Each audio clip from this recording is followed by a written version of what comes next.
किसी समय की बात है, एक किसान था, उसकी एक बेटी थी, खूब चालाक, खूब चतुर और नाम था चंपाकली। एक दिन किसान अपने खेतों में गुड़ाई कर रहा था। अचानक उसकी कुदाल किसी ठोस चीज से टकराई। किसान ने उसे उठाया, झाड़ा पहुंचा तो समझ में आया कि वह तो ठोस सोने की बनी एक छोटी सी ऊखल थी। किसान भोला भाला और स्वामी भक्त था। उसने सोचा, ऐसी कीमती चीज तो बस राजा के महल में ही होनी चाहिए। इसका मेरी झोपड़ी में क्या काम। मैं ये राजा साहब को ही भेंट कर दूंगा, शायद बदले में मुझे कुछ धन मिल जाए। उखल लिए जब वह घर आया तो सबसे पहले उसे चंपाकली ही दिखाई पड़ गई। किसान ने उसे राजमहल जाने का अपना इरादा बताया। पिता की बात सुनते ही वह बोली, पिताजी, इसमें कोई शक नहीं कि यह उखली बहुत खूबसूरत है, पर अमीर लोग तो नक चढ़े होते हैं। राजा उसमें जरूर कोई ना कोई खोट निकालेंगे। हो सकता है आपको लेने के देने भी पड़ जाए। जरा बताना तो, इसमें क्या खोट है महाराज, इसमें क्या कमी पाएंगे मेरी बुद्धू बिटिया रानी। चंपाकली बोली, देखना पिताजी, महाराज कहेंगे देखने में है कमाल, खूबसूरत बड़ी है ये उखल, पर बताओ तो ए मूर्ख इंसान, किधर गया इसका मूसल। किसान ने अपने कंधे उचकाए और कहा, हमारा राजा ऐसा कभी नहीं बोलेगा। तुम क्या उसे भी उसी तरह से बेअकल समझती हो। किसान ने ओखली एक थैली में डाली और चल पड़ा राजमहल की ओर। पहरेदारों ने पहले तो उसे रोका, लेकिन जब उसने राजा जी को उपहार देने की बात कही तो उसे दरबार में पहुंचा दिया गया। दरबार में किसान ने राजा से कहा, अन्नदाता, मुझे अपने खेत में गुड़ाई करते समय यह ठोस सोने की सुंदर ओखली मिली है। मैं यह मानता हूँ कि यह केवल आपके महल में ही अच्छी लगेगी, इसलिए मैं ये आपको भेंट करना चाहता हूँ। आप मना मत करिएगा। राजा ने ओखल हाथ में पकड़ी, उसे हर ओर से घुमा फिरा कर देखा, फिर अपना सिर हिलाते हुए बोले, दिखने में है कमाल, खूबसूरत बड़ी है ये ओखल, पर बताओ तो ए किसान, किधर गया इसका मूसल। हूबहू चंपाकली के ही शब्द राजा ने दोहरा दिए थे।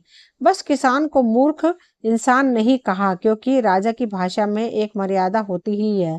किसान अपने पर काबू न रख सका। उसने अपने माथे को ठोकते हुए कहा, हे भगवान, बिल्कुल वही शब्द। उसने भी तो यही कहा था। किसने यही कहा था। राजा ने उत्सुकता दिखाई। गलती माफ करें सरकार, किसान बोला, मेरी बेटी चंपाकली ने कहा था कि राजा साहब ऐसा ही कहेंगे। आपने एकदम वही कहा है। मैंने तो उसकी बात एक कान से सुनकर दूसरे कान से निकाल ही दी थी। ऐसा लगता है कि तुम्हारी है बेटी बहुत चालाक। राजा ने कहा, मैं उसे परखना चाहता हूँ कि आखिर वह कितनी चतुर।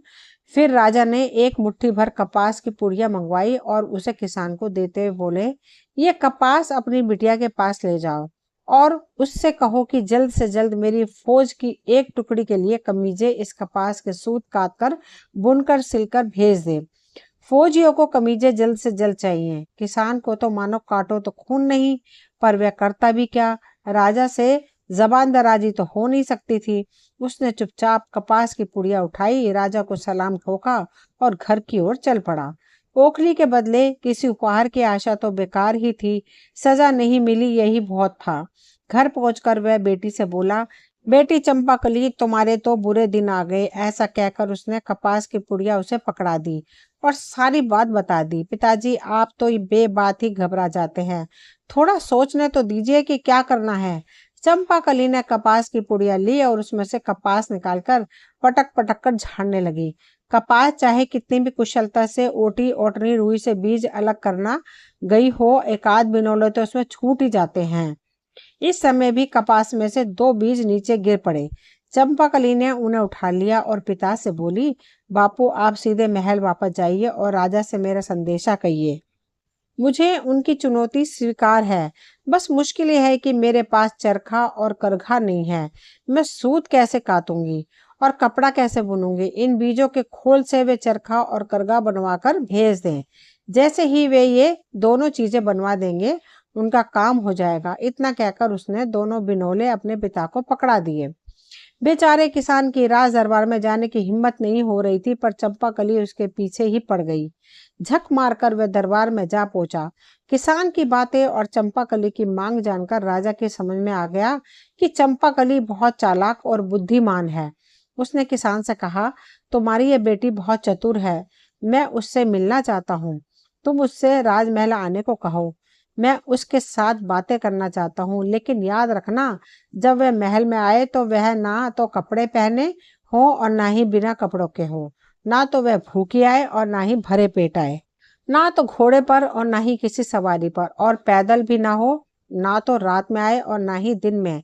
यदि वह इन शर्तों को पूरी किए बिना आई तो मैं तुम्हें दोनों बाप बेटी के सिर कलम करवा दूंगा। याद रहे, हर आज्ञा का पालन होना चाहिए। किसान बेचारा बड़े टूटे मन से घर लौटा। मौत उसकी आंखों के आगे नाच रही थी। जब चंपाकली ने पूरी बात सुन ली तो बड़ी बेफिक्री से बोली, पिताजी, मैं सब कर लूंगी, आप बस मेरे लिए एक मछली पकड़ने का जाल ले आइए। अगले दिन चंपाकली बड़ी सुबह ही उठ गई। उसने अपने को जाल में लपेट लिया। इस प्रकार वह ना तो नंगी रही और ना उसने कपड़े पहने। 2 मुट्ठी चबेना खाया, न पेट भरा, न भूखी ही रही। एक बकरी को बाड़े से निकाला, उसकी पीठ पर एक गद्दी रखकर इस तरह बैठी कि एक पैर जमीन पर लगा रहे और एक पैर ऊपर उठा रहे। इस प्रकार ना वह सवारी पर थी और ना ही घोड़े पर, और ना ही वह पैदल जा रही थी। इसी रूप में वह शाम के छुटपुटे में राजमहल पहुंच गई। जब ना दिन था न रात ढली थी। महल के पहरेदारों ने उसे पागल समझकर रोकना चाहा, पर जब उन्हें मालूम हुआ कि वह राजा के हुक्म से ही इस तरह आई है तो उसे तुरंत भीतर तक पहुंचा दिया गया। राजा के सम्मुख पहुंचकर चंपाकोली बोली, महाराज, आपकी आज्ञा के मुताबिक मैं आपके सामने हाजिर हो गई हूँ। चंपाकली को देखते ही राजा बेतहाशा हंस पड़े और बोले, चतुर चंपाकली, तुम तो बिल्कुल वैसी लड़की हो जिसकी मुझे तलाश थी। मैं तुमसे ही शादी करूंगा और तुम्हें अपनी रानी बनाऊंगा। बस एक शर्त तुम्हें माननी होगी कि तुम राज्य के मामलों में कभी दखल नहीं दोगी। बोलो, क्या तुम्हें मंजूर है? राजा समझ गया था कि चंपाकली उससे अधिक सयानी थी, इसलिए उसने ऐसे शर्त रखी थी। जब अनुभवी किसान पिता ने यह खबर सुनी तो वह बोला, यदि राजा की इच्छा तुमसे शादी करने की है तो तुम उसका विरोध तो कर नहीं सकती। आखिर वह राजा है। लेकिन तुम्हें हमेशा सावधान रहना होगा, क्योंकि जो आदमी मनचाहा तुरंत पाना चाहता है वह अनचाहा तुरंत छोड़ना भी तो चाहेगा।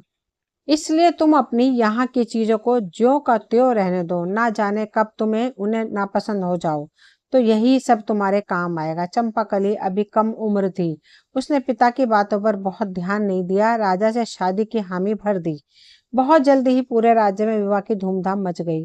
दूर दूर से लोग शाही शादी की रौनक देखने आने लगे। सारी सराय भर गई। बहुत से लोगों को सड़कों के किनारे भी सोना पड़ा।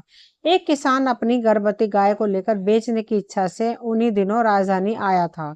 उसे किसी सराय में जगह न मिली। एक सराय मालिक को उस पर दया आ गई। उसने अपनी सराय के पास पड़े छप्पर के नीचे गाय को रात भर रुकने के लिए इजाजत दे दी। किसान ने अपनी गाय के गले की रस्सी पास पड़ी एक गाड़ी के पहिए से बांध दी। भगवान की माया, सुबह सबने देखा कि गाय ने रात में एक बछड़े को जन्म दे दिया था, जो लुढ़ककर गाड़ी के नीचे चला गया था। गाय का मालिक बहुत खुश हुआ। उसने अपनी गाय और बछड़े को संभाला और वापस घर जाने की तैयारी करने लगा। तभी गाड़ी का मालिक आया और कड़क कर बोला, खबरदार, जो बछड़े को ले जाने की कोशिश भी की। कल रात तुमने मेरी गाड़ी के पहिए से गाय बांधी थी, वह तुम्हारी है, पर बछड़ा मेरी गाड़ी के नीचे था। वह मेरा है, पर बछड़ा तो गाय के पेट से बाहर आया है। गाय मेरी है तो बच्चा भी मेरा ही है। गाय का मालिक बोला, तुमने गाय बांधी थी, गाय खोल लो। वह तुम्हारी है, पर बछड़ा गाड़ी के नीचे था। गाड़ी मेरी है तो बछड़ा मेरा है। बात तूल पकड़ गई। बहस गाली गलौज से बढ़ते बढ़ते हाथापाई तक पहुंची और फिर लट्ठम लठ तक पहुंची। शोर शराबे से राजा के संतरी भी वहां आन पहुंचे। दोनों दावेदारों को राज दरबार में न्याय के लिए पेश कर दिया गया। उस राज्य का नियम कुछ समय पहले तक ऐसा था कि हर मुकदमे का फैसला राजा रानी मिलकर ही किया करते थे, लेकिन अब जब चंपाकली से राजा का विवाह हो गया था, तब राजा की शर्त के कारण चंपाकली को दरबार के मामलों में बोलने की मनाही हो गई थी। सो इन दोनों किसानों का मामला राजा के सामने पेश हुआ। दोनों पक्षों की बात सुनकर राजा ने निर्णय दिया, बछड़ा तो गाड़ी वाले का ही है, क्योंकि वह गाड़ी के नीचे था, और बछड़ा इसी गाय का है, इस बात का कोई चश्मदीद गवाह भी नहीं है। इस फैसले से गाय वाले किसान को बहुत दुख और निराशा हुई। बेचारा करता भी क्या, राजा का निर्णय अंतिम था। गाय के मालिक की निराशा और उसके दुख से सराय वाले को उस पर बड़ी दया आई। उसने उसे रानी के पास जाने की सलाह दी। क्योंकि पहले रानियां तो दरबार में आया ही करती थी। किसान राजमहल पहुंचा और वहां के दरबान को अपनी पूरी कहानी सुनाकर बोला, भाई साहब, मैं बड़ा दुखी आदमी हूँ, क्या आप किसी तरह मेरी भेंट रानी से करवा सकते हैं? दरबान बोला, मैं मजबूर हूँ भाई, राजा साहब ने किसी भी फरियादी को रानी से मिलने की सख्त मनाही कर दी है। मरता क्या ना करता, किसान ने चोरी चोरी महल के आसपास चक्कर लगाने शुरू कर दिए। उसे एक बगीचे में रानी चहलकदमी करती दिखलाई पड़ गई। फिर क्या था, बगीचे की बाड़ फांद कर गाय वाला अंदर पहुंच गया। रानी के आगे गिड़गिड़ाकर अपने साथ हुए अन्याय की कहानी कह सुनाई। चंपाकली ने थोड़ी देर विचार किया, फिर बोली, मेरी बात ध्यान से सुनो। कल महाराज शिकार खेलने जा रहे हैं। वह एक ऐसी जगह जाएंगे जहां एक तालाब इस मौसम में हमेशा सूखा रहता है। तुम अपने साथ मछली पकड़ने वाला एक जाल और बंसी लेकर वहां चले जाना। जब राजा साहब दिखाई पड़े तो ऐसा अभिनय करना मानो तुम मछलियां पकड़ रहे हो। महाराज तुमसे जरूर पूछेंगे, तुम सूखे तालाब में मछलियां क्यों पकड़ रहे हो? तब तुम उनसे कहना कि यदि एक गाड़ी बछड़ा पैदा कर सकती है तो क्या सूखे तालाब में मछलियां नहीं मिल सकती? अगले दिन किसान बंसी और जाल से लैस होकर सूखे तालाब पर पहुंच गया। सारी घटना वैसे ही घटी जैसा चंपाकली ने किसान को बताया था। किसान का उत्तर सुनते ही राजा हैरानी में पड़ गया। वह किसान से जोर से बोला, यह तुम किसकी बोली बोल रहे हो? तुम तो ऐसा कभी सोच भी नहीं सकते। सच सच बताओ, क्या तुम रानी से मिले थे? किसान इनकार न कर सका। उसने तुरंत मान लिया कि ऐसा करने की सलाह उसे रानी से ही मिली थी। राजा जी ने तुरंत नया फैसला सुनाया और बछड़ा गाय के मालिक को दिलवा दिया। महल लौटते ही उन्होंने चंपाकली को बुलाया और बोले, मैंने शादी के समय जो शर्त रखी थी तुमने उसे पूरा नहीं किया। तुमने मेरे किए फैसले का विरोध किया। तुम्हें राजकाज के मामलों में नहीं पड़ना चाहिए था। अब इस महल में जो भी चीजें तुम्हें अच्छी लगती हो उन्हें अपने साथ लेकर रात होने से पहले अपने गांव के घर वापस चली जाओ और एक किसान की बेटी की तरह ही सारी जिंदगी बिताओ। चंपाकली ने सिर झुकाकर जवाब दिया, आप जैसा चाहते हैं वैसा ही होगा महाराज। बस आपसे एक विनती है कि शाम के समय मुझसे जाने को ना कहें। घर की लक्ष्मी को संध्या समय घर से निकालने पर आपकी प्रजा में आपकी बदनामी होगी। ठीक है, राजा ने कहा, आज रात हम आखिरी बार एक साथ खाना खाएंगे। कल सुबह तुम चली जाना। अब चतुर चंपाकली रसोई में गई और रसोइयों से तला भुना स्वादिष्ट और गारिष्ट व्यंजन बनाने को कह दिया। भोजन के साथ पीने के लिए स्वादिष्ट और कीमती मदिरा निकलवाई। सुस्वाद भोजन खाया भी अधिक जाता है और उसके बाद आलस्य भी अधिक आता है। राजा का मन कुछ खिन्न तो था ही, सो मदिरा भी कुछ अधिक ही पी ली। परिणाम यह हुआ कि खाना खत्म होते ना होते राजा साहब आलस्य निंद्रा में डूबे कि वहीं अपनी कुर्सी पर ढेर हो गए। रानी चंपाकली ने सेवकों को आज्ञा दी, महाराज के समेत कुर्सी उठाएं और बिना ना नुक्कर किए जैसा कहा जाए वैसा करते चले, वरना वह महल से निकली और राजधानी के रास्तों से वह होती हुई देर तक अपने गांव पहुंच गई। घर पहुंचकर उसने आवाज लगाई, पिताजी दरवाजा खोलिए, आपकी बेटी आई है। बेटी की आवाज सुनकर वृद्ध पिता दौड़कर खिड़की के पास आया। इतनी रात गए आई है बिटिया, मैंने पहले ही कहा था ऐसे आदमी का कोई भरोसा नहीं है। तुम्हारा कमरा वैसा का वैसा ही है, जाओ। बेटी, पिताजी जल्दी दरवाजा खोलिए, बातें हम बाद में करेंगे। चंपाकली बोली। किसान ने जब दरवाजा खोला तो देखा नौकर राजा साहब को कुर्सी में लिए खड़े हैं। चंपाकली ने राजा को अपने कमरे तक ले जाकर उनके जूते उतरवाकर उन्हें बिस्तर पर लिटवा दिया, सेवकों को वापस कर दिया और खुद राजा के बगल में लेट गई। कुछ देर बाद राजा की नींद टूटी। शायद बिस्तर महल के बिस्तर जितना नरम मुलायम ना था। उन्होंने करवट बदली तो उन्हें लगा कि उनकी पत्नी बगल में है। वे बोले, चंपाकली, मैंने तुम्हें अपने गांव के घर वापस चले जाने को कहा था, तुम गई नहीं? जी हाँ महाराज, लेकिन अभी सुबह नहीं हुई है, आप सो जाइए, चंपाकली का उत्तर था। राजा फिर सो गए। सुबह उनकी नींद मुर्गे की बांग और बकरियों की मिमियाहट से खुली। खिड़की से सूरज की रोशनी आ रही थी। उनकी नींद तुरंत भाग गई। वे उठ बैठे और रानी से बोले, चंपाकली, आखिर मैं हूँ कहाँ? चंपाकली बोली, महाराज, आपने ही तो मुझे महल से अपनी प्रिय वस्तुएं साथ ले जाने के लिए कहा था। मैं आपको लेकर सुबह सुबह अपने घर आ गई हूँ, क्योंकि महल में मेरे सबसे प्रिय आप ही हैं। अब मैं आपके साथ यहीं रहूंगी। राजा दिल खोलकर फिर हंसे और चंपाकली को गले लगा लिया। वे चंपाकली को साथ लेकर महल में लौट आए। फिर राजा चतुर चंपाकली को हर दिन अपने साथ दरबार में भी ले जाने लगे। दोस्तों ये कहानी यहीं तक थी। मुझे उम्मीद है आप सभी को पसंद आई होगी। अगर कहानी पसंद आई हो तो प्लीज़ चैनल को सब्सक्राइब करें, वीडियो को लाइक शेयर करें। मिलती हूँ अगली कोई नई कहानी लेकर। कहानी सुनने के लिए आप सभी का तहे दिल से शुक्रिया।